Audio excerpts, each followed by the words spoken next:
माटीठू आकाश सबुठी प्रदूषित आज किंतु जून 5 तारिख विश्व परिवेश दिवस। यही विश्व परिवेश दिवस रे कवितार अनेक समय परिवेश को आंकुथिबा कवि शांतनु स्वाई को आसे पचारि बुझिबा यही विश्व परिवेश दिवस संपर्क रे।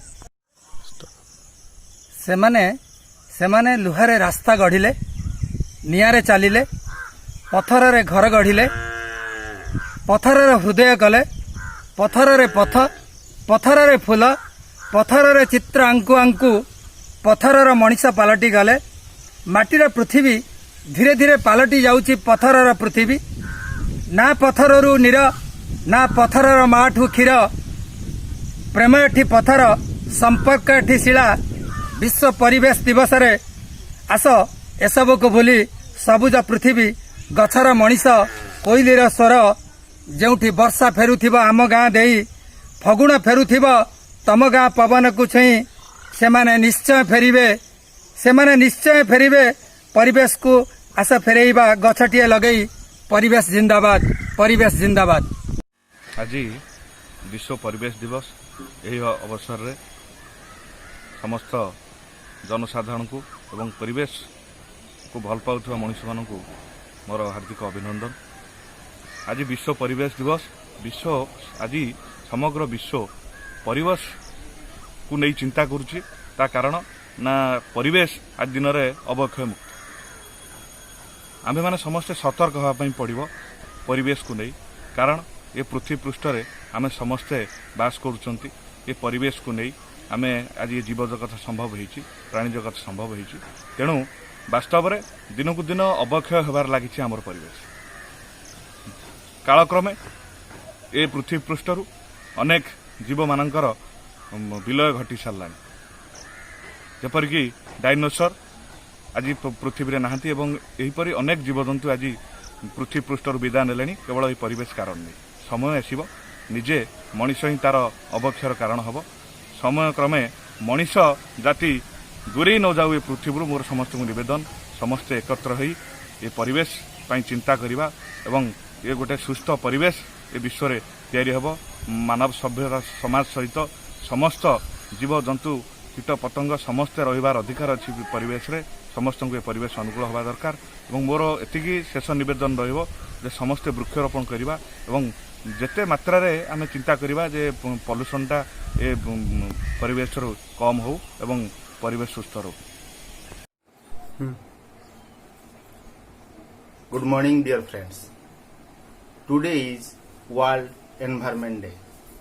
Our environment consists of natural resources like soil, water, air. Animals and plants are also the part of our environment. Fresh air, pure water, fertile soil, clean surrounding are the sign of a good and healthy environment. But day by day, our environment is getting affected adversely due to problems like pollution of air, water and soil. Deforestation is also the major cause because of which environment is in danger. Necessary steps should be taken by all of us so that environment can be saved. We need to plant more and more trees so that air quality will be improved. Dear friends,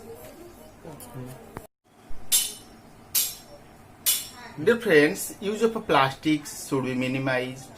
Both paper and plastic should be strictly recycled. We all should maintain our environment clean. There should be ban on letting industrial wastewater into the ocean. All such steps will be helpful to save our environment. Saving our environment is in our hands, and it is only problem. It is each and every year one of us takes the responsibility of it.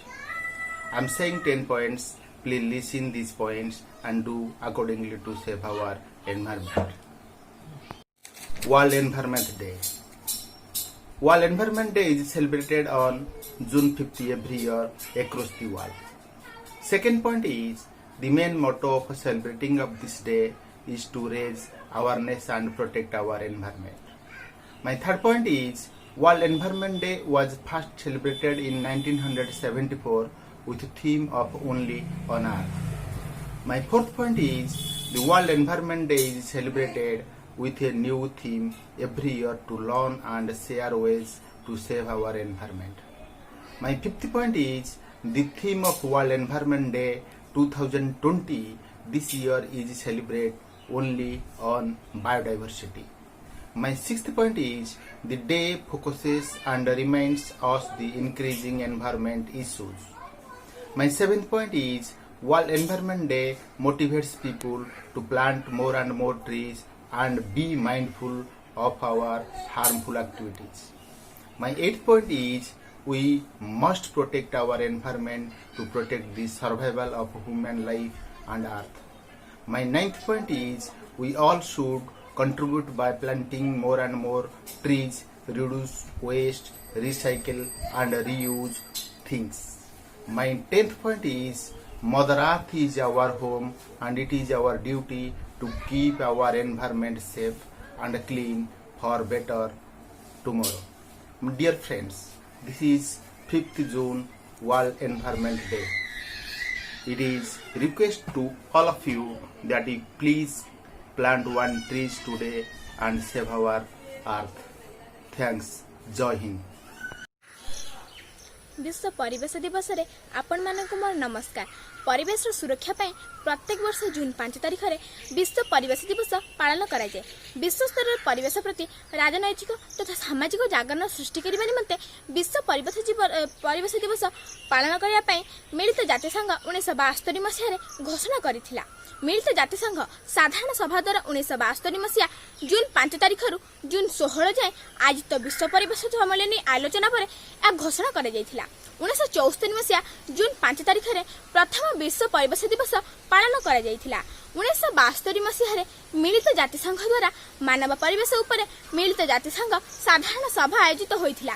एही आलोचना समय रे विश्व परिवेश दिवस पालन पई प्रस्ताव दियाइथिला एवं एही प्रस्ताव गृहीत होई एहार 2 वर्ष पर 1974 मसिया जून 5 तारिख रे प्रथम विश्व परिवेश दिवस अमेरिका रे पालन करा जायथिला।